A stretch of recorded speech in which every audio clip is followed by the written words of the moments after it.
Si tu veux apprendre ta religion correctement, viens me rejoindre sur mon nouveau site internet i-islami.com. Croyances, langue arabe, jurisprudence, tajwid, tafsir, sciences du hadith, comportement et exhortation. Tout cela dans une seule et même formation. Tu pourras apprendre les bases de ta religion avec des vidéos simples et détaillées. Pour plus de détails, rendez-vous sur i-islami.com. Bonne vidéo. Donc dans cette vidéo, on va parler d'un sujet qui touche malheureusement beaucoup de musulmans, voire la quasi-totalité des musulmans malheureusement à notre époque. C'est le fait de commettre des péchés, et pas n'importe quel péché, et pas à n'importe quel moment. C'est-à-dire des péchés en privé. Quand personne ne nous regarde, quand il fait nuit, quand on a notre téléphone dans les mains, quand on est devant notre PC, quand on envoie des messages à une certaine heure de la nuit, ou quand personne ne nous regarde. Les péchés en privé. Et bien sûr, les péchés en privé, ils sont très dangereux. Ils sont très dangereux. Comme tous les péchés, ça touche le cœur, ça rend le cœur dur. Mais les péchés en privé, c'est-à-dire les péchés que seul Allah Azzawajal sait de vous, c'est plus difficile à s'en débarrasser parce que ça nécessite une connaissance d'Allah, une certaine foi. Alors que des péchés en public, des choses que tout le monde blâme, si vous faites des choses mauvaises, si vous insultez les gens, si vous frappez les gens, si vous avez des relations hors mariage, etc. Le fait que vous vivez en société ou avec des musulmans autour de vous et qui vont, entre guillemets, vous juger, vous parler, vous dire ce que vous faites c'est mal, etc. C'est plus facile à arrêter. Pourquoi? Parce que l'être humain, par nature, c'est une créature qui vit en société. Donc forcément, nous, on aime être en société et on n'aime pas être rejeté. Ça, c'est la base de l'être humain. Et donc forcément, faire des actes qui vont vous mettre à l'écart de la société, ou mettre à l'écart du groupe dans lequel vous appartenez, forcément, c'est difficile pour l'être humain. Donc c'est plus facile à arrêter des choses qui vont vous mettre à l'écart de votre groupe ou de la société dans laquelle vous vivez. Mais les péchés en privé, il n'y a pas cette barrière-là. Donc, ils sont beaucoup plus dangereux et ils sont beaucoup plus durs à enlever quand l'être humain est touché par cela. Ça provoque, comme toute maladie spirituelle, ça provoque des dégâts physiques et psychologiques, obligatoirement. Comme vous le savez, il y a un morceau de chair. S'il est bon, tout le reste est bon. Tout le reste du corps est bon. Et si ce morceau de chair, il est mauvais, tout le corps est mauvais. Et cette chose-là, c'est quoi? C'est le cœur. Et donc, comme vous le savez, les péchés, ça a un impact sur le cœur. Chaque péché que vous posez, ça fait un point noir dans votre cœur. Jusqu'à ce que votre cœur devienne tout noir et devienne dur. Et donc, si votre cœur devient noir et dur, il y aura de l'impact sur votre corps. Obligatoirement. Obligatoirement, il y aura de l'impact sur votre corps. Comme on l'a dit plusieurs fois, l'être humain, il se divise en deux, corps et âme. Corps et âme. Donc comme on a dit, les péchés, ça influe sur le corps. Mais ça influe aussi sur votre âme. Car votre âme, elle a besoin de se nourrir de spiritualité. Et donc plus vous allez la nourrir de spiritualité, de connaissance d'Allah, plus elle sera en bonne santé, entre guillemets. C'est-à-dire votre âme, elle va vous inciter au bien. Il y a l'âme qui incite au bien et il y a l'âme qui incite au mal. Et donc, en fonction de ce que vous faites comme œuvre, en fonction de comment vous allez nourrir votre âme, elle va vous inciter au bien. Et si vous la nourrissez mal, elle va vous inciter au mal. Donc les péchés en privé, ça impacte sur le corps et sur l'âme. Donc parmi les nombreux problèmes psychologiques et spirituels qu'on peut trouver lorsque on multiplie les péchés en privé, c'est bien sûr la perte de foi, la baisse de foi. Car les péchés en privé, ils peuvent éroder la foi d'une personne. Et c'est encore plus subtil, pourquoi? Parce que comme les gens ne voient pas ce que vous faites, car c'est en privé, il n'y a personne qui viendra vous donner des conseils.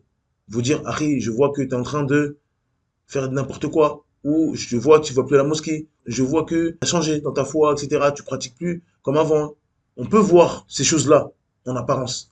Mais quand c'est quelqu'un qui d'apparence n'a pas changé, même parfois d'apparence s'est amélioré, vous voyez une barbe plus longue, vous voyez un camis, vous voyez un voile, etc. Vous voyez plein de choses.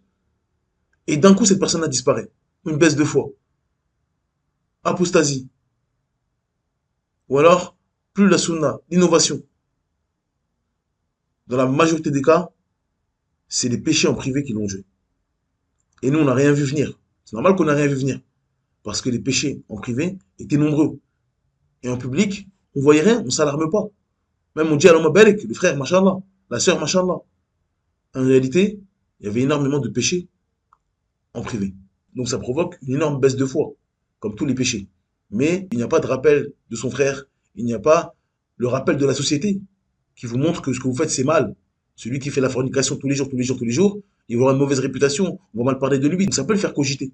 Celui qui boit d'alcool et que personne ne lui parle, ou alors personne ne veut le marier parce qu'on dit non, lui il boit d'alcool, etc. Ça peut le faire cogiter, ça peut être un déclic.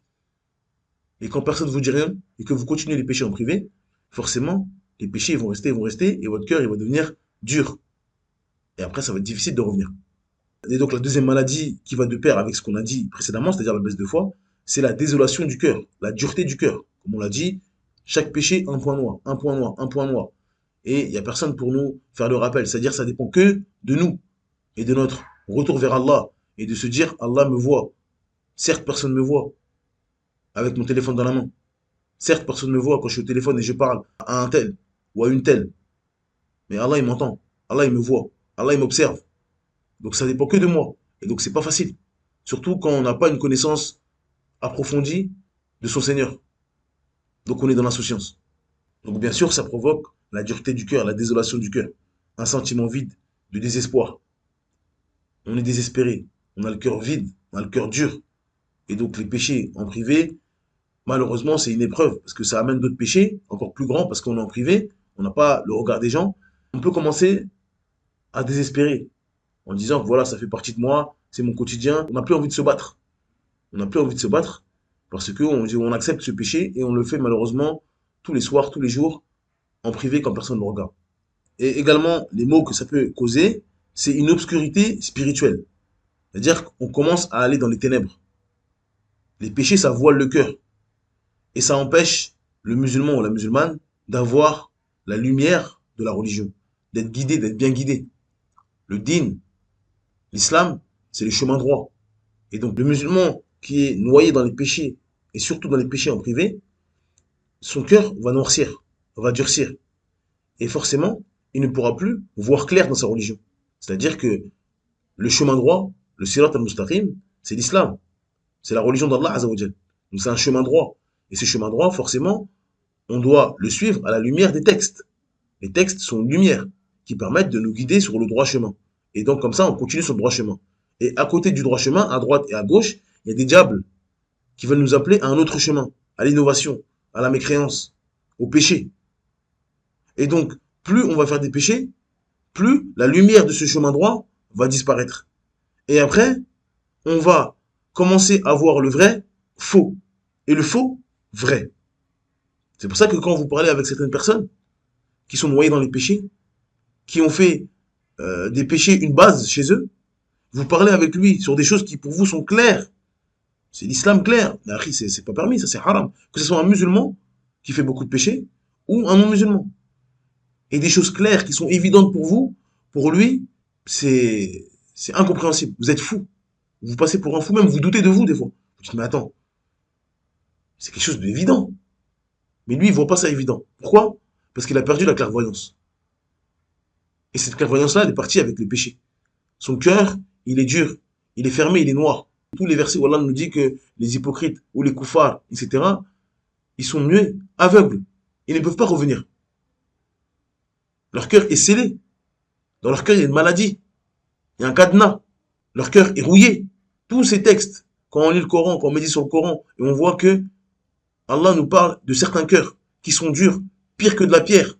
Pourquoi? Parce que de la pierre, il y a l'eau qui peut jaillir. Alors que dans certains cœurs, c'est tellement dur, le cœur il est sec. Il n'y a rien. Il est trop dur. Donc tous ces textes, ça nous montre que les péchés, les égarements, ont un impact sur le cœur. Et donc, si c'est un impact sur le cœur, forcément, ça va jouer sur votre clairvoyance. Et votre clairvoyance va diminuer jusqu'à être plus égaré que les bestiaux, que les animaux. Autre maladie que les péchés en privé peuvent causer, c'est une faiblesse de volonté. Malheureusement, celui qui s'adonne à des péchés en privé, dans la grande majorité du temps, il a une faiblesse dans la volonté. Il n'a pas une volonté forte. Et donc, le fait de continuer les péchés en privé, ça diminue encore plus sa volonté. Il y a des gens, par exemple, qui sont touchés, éprouvés par la masturbation. Et ils se disent, je sais que c'est haram, j'arrête. Et un jour, 2 jours, 3 jours, il retourne à son péché. Et donc, quand il a arrêté, il était sincère. Il voulait arrêter. Il a dit, c'est bon. Mais, malheureusement, il ne fait pas toutes les causes correctes. Parce que dans son cerveau, il a des maladies. C'est-à-dire que dès qu'il a une envie, une pulsion, tout de suite, il retourne à ses manières haram.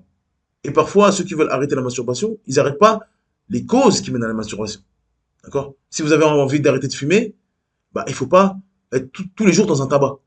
Si vous êtes tous les jours dans un tabac et que vous arrêtez de fumer, ça va être difficile. Parce que l'odeur du tabac, même si vous ne fumez pas, vous n'avez pas de cigarette dans les mains, l'odeur du tabac va vous donner envie de tenir cette cigarette-là, de l'allumer, etc. C'est pareil pour la masturbation. Il y a des choses qui mènent à la masturbation. Parmi ces choses-là, ce que vous regardez. Si vous êtes sur les réseaux sociaux et vous voyez des choses qui ne sont pas convenables et des choses qui vous rappellent votre pratique, bah forcément, vous allez avoir ça en tête. Et ainsi de suite. Dans la rue, si vous ne baissez pas le regard, etc. Donc, il y a des portes qui mènent à cela. Et donc, parfois, celui qui s'arrête parce qu'il a un élan de foi, parce que le ramadan, il va commencer, il dit c'est bon, j'arrête.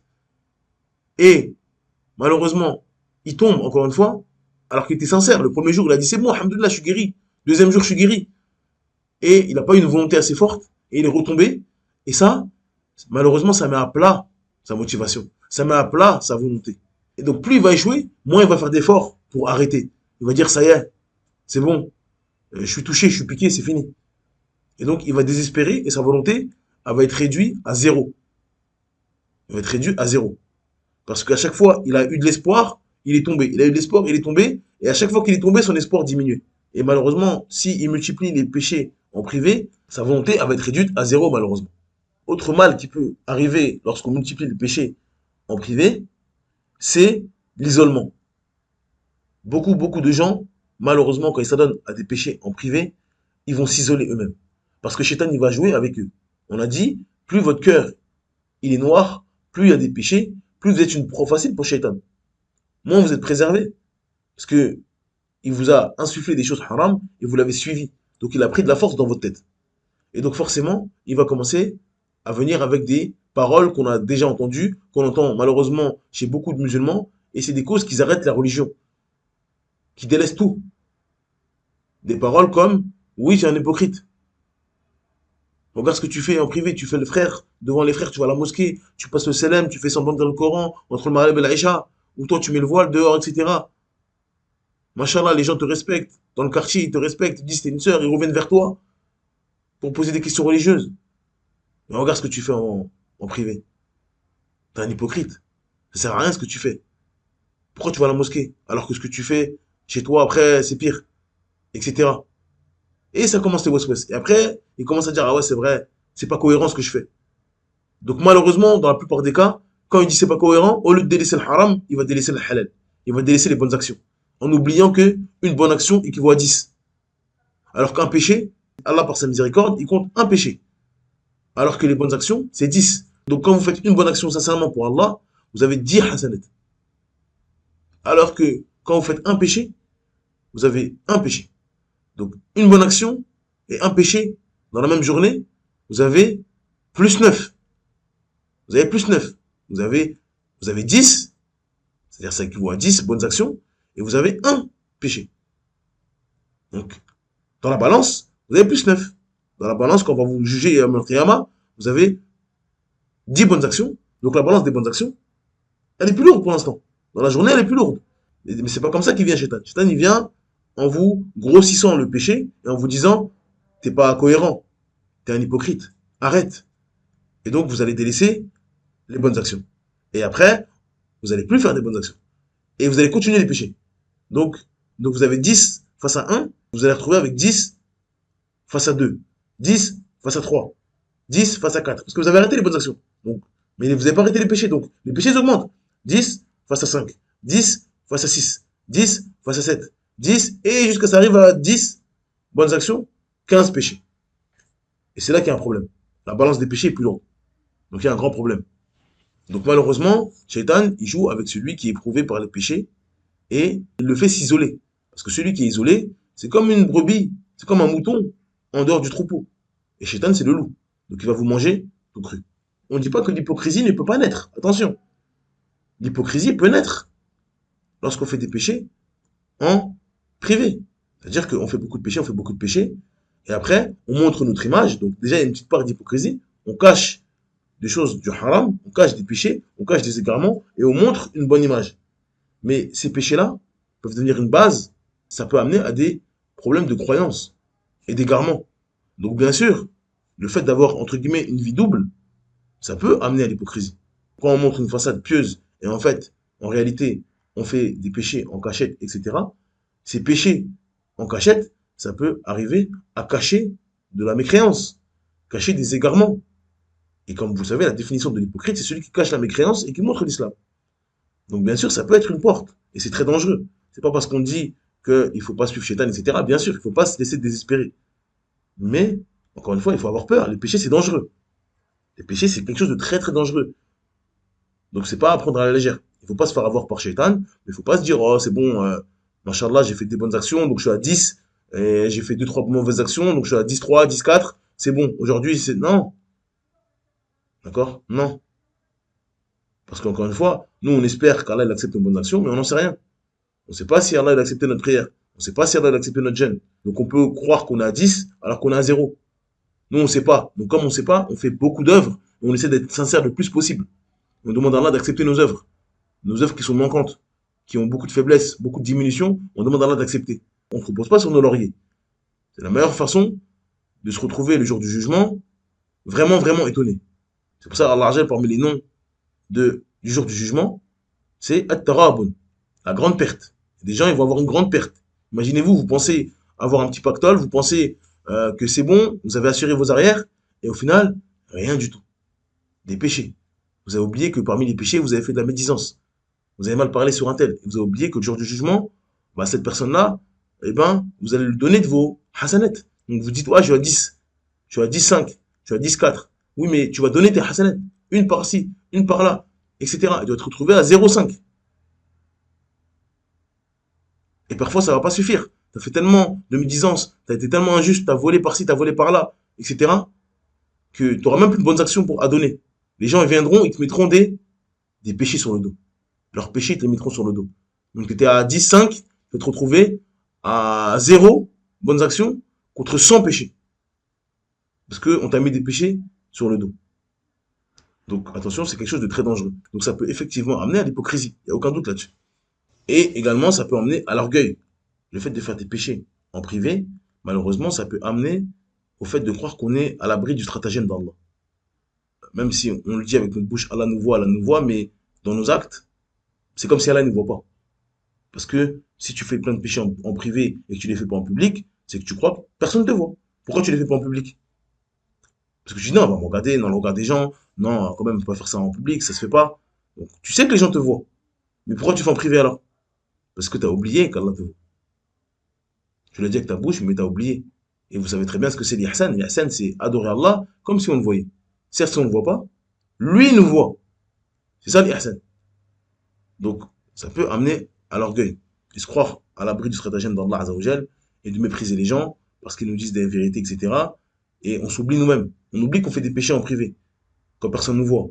Et on se rappelle que de ce qu'on a montré en apparent. En apparent, on montre la piété, on fait des tweets de rappel, on fait des stories, on publie des versets du Coran. Les gens, en apparence, ils voient de la piété chez nous.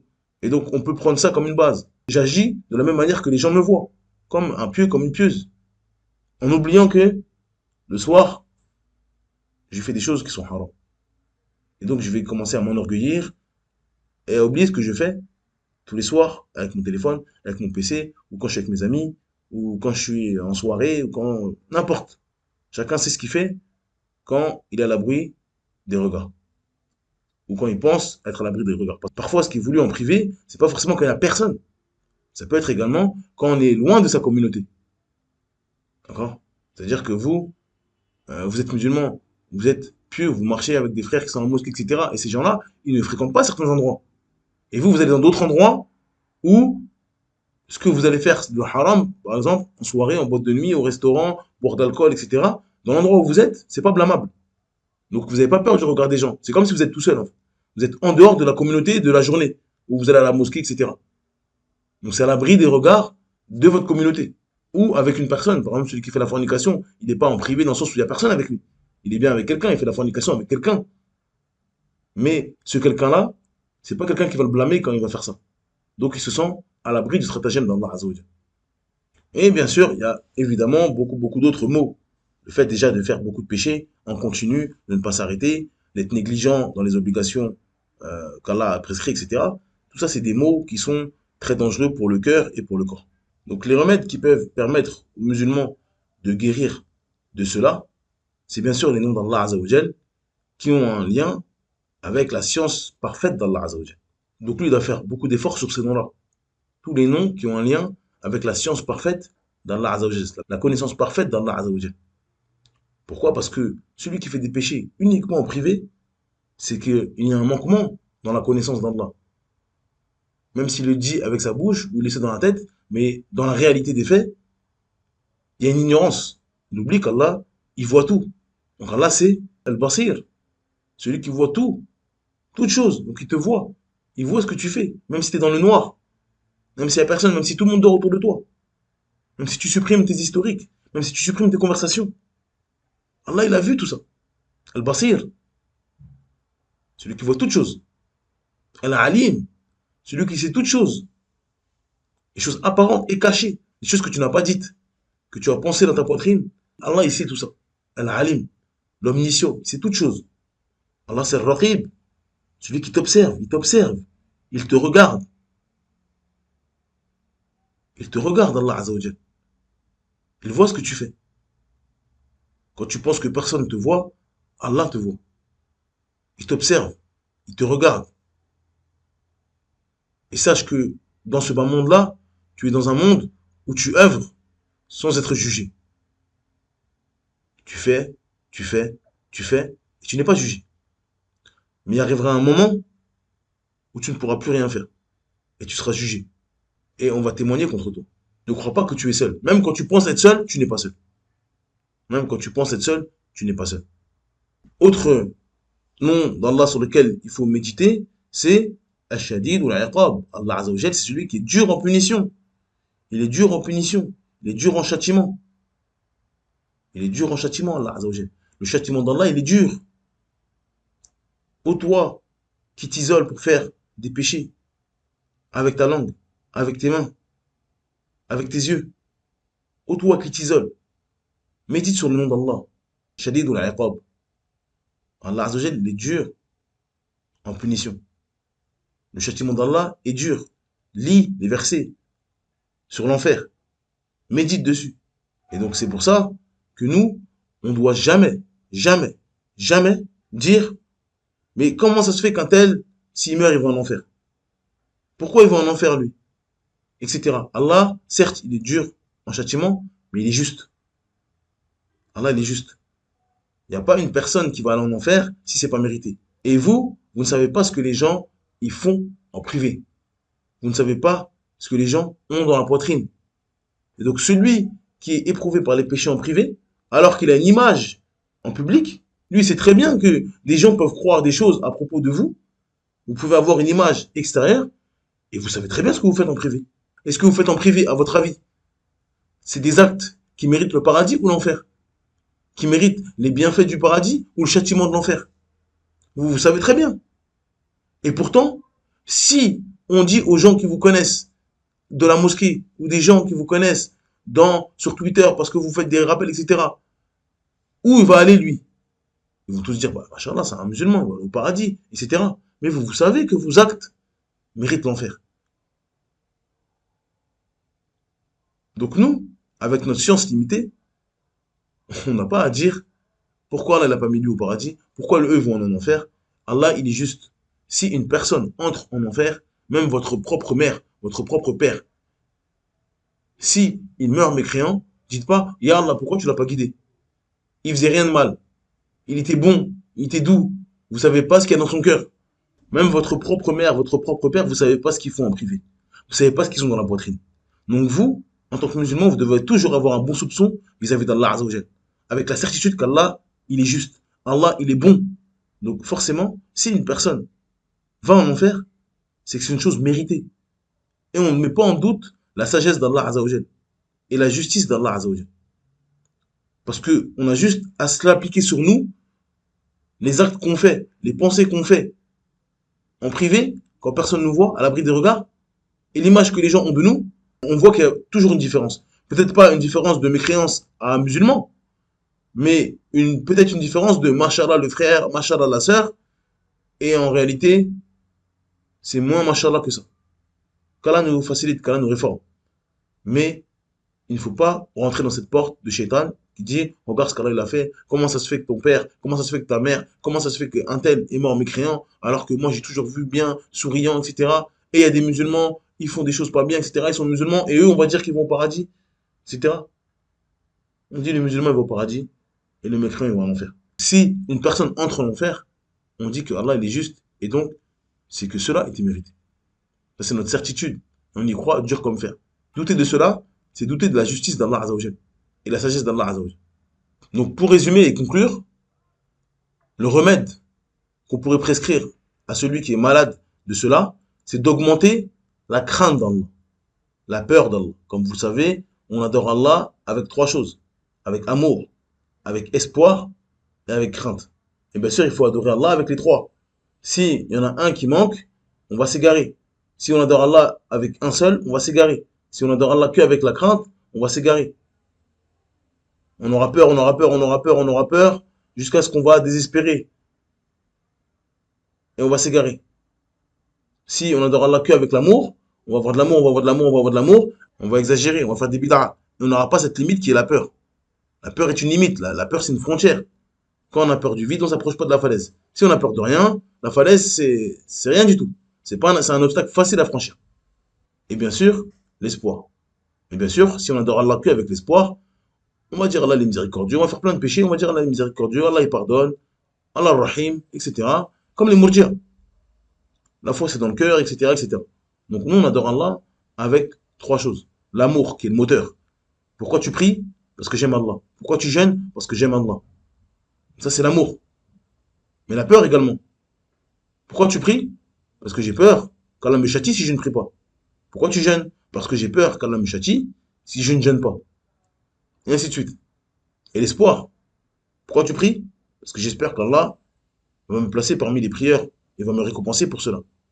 Pourquoi tu jeûnes? Parce que j'espère qu'Allah va me récompenser par mes jeûnes. Et ainsi de suite. C'est ces trois choses-là qu'il faut pour adorer Allah. Et donc celui qui fait des péchés en privé, il doit faire des efforts parce qu'il y a un manque de crainte. Donc il doit faire des efforts dans la crainte d'Allah Azzawajal. Dans la crainte d'Allah Azzawajal. Une crainte qui est louable, pas une crainte qui est blâmable. Donc pour avoir plus de détails sur la crainte en islam, je vous invite à aller dans la page YouTube, le dictionnaire du musulman. On a fait une vidéo sur la définition de la peur en islam. Et donc il y a les différents types de peurs, il y a des peurs qui sont blâmables et des peurs qui sont louables. Là, on parle de la peur qui est louable. Donc bien sûr, il doit craindre Allah et tous les noms qui poussent à la crainte d'Allah, il doit les lire et les méditer. Donc comme on a dit, le Dieu en châtiment, l'omniscient, celui qui nous observe, Al-Raqib. Parce que ces noms-là, ça montre qu'Allah, il n'est pas inattentif. Al-Khabir. C'est-à-dire qu'il sait exactement les choses précises, pointues, dans le cœur. Les hésitations, les doutes, n'importe quelle chose dans le cœur subtil. Allah, il est au courant de cela. Et donc quand on médite sur cela, ça fait peur. La moindre envie de faire un péché, on doit avoir peur déjà. Parce que si on est au travail et qu'on apprend que notre patron il a mis des caméras partout, même aux toilettes, on ne va pas se comporter de la même manière. On va dire, je peux pas faire ça. Je vais pas sortir mon téléphone, il va me voir, il va me virer. On va avoir peur tout de suite si on sait qu'il y a des caméras. Mais on n'a pas peur malheureusement, alors qu'on est censé savoir qu'Allah nous voit, il nous observe. Donc il faut faire des efforts sur ce côté-là. Et lire beaucoup, beaucoup de versets sur les noms d'Allah Azzawajal qui ont un lien avec la science, qui ont un lien avec le châtiment également. Mais aussi la justice. Et si on part dans une peur qui est blâmable, ce sera contre-productif. Et après, il faudra aussi aller dans les textes sur l'amour d'Allah et l'espoir qu'on a vis-à-vis d'Allah. Car encore une fois, c'est un tout. Amour, espoir et peur. Et pour finir, l'un des remèdes qui est extrêmement efficace pour celui qui fait des péchés en privé, faire énormément d'efforts dans le fait de faire des bonnes actions en privé, en cachette. Donc, Le musulman qui est malheureusement éprouvé par cette maladie, qui est le fait de faire des péchés en privé, bien sûr, il fait des efforts pour arrêter.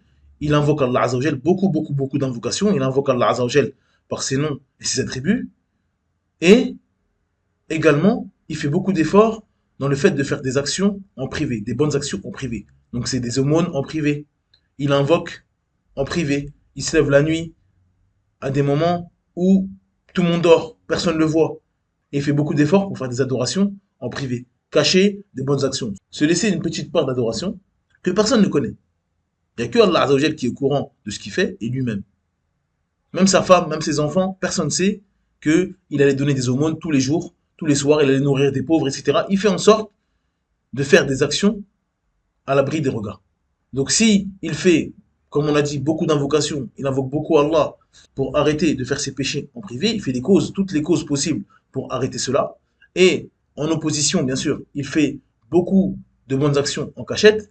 Bi'idhnillah Azzawajal, il aura commencé le chemin de la guérison. Qu'Allah nous facilite et nous accorde la réussite dans ce bas monde et dans l'autre.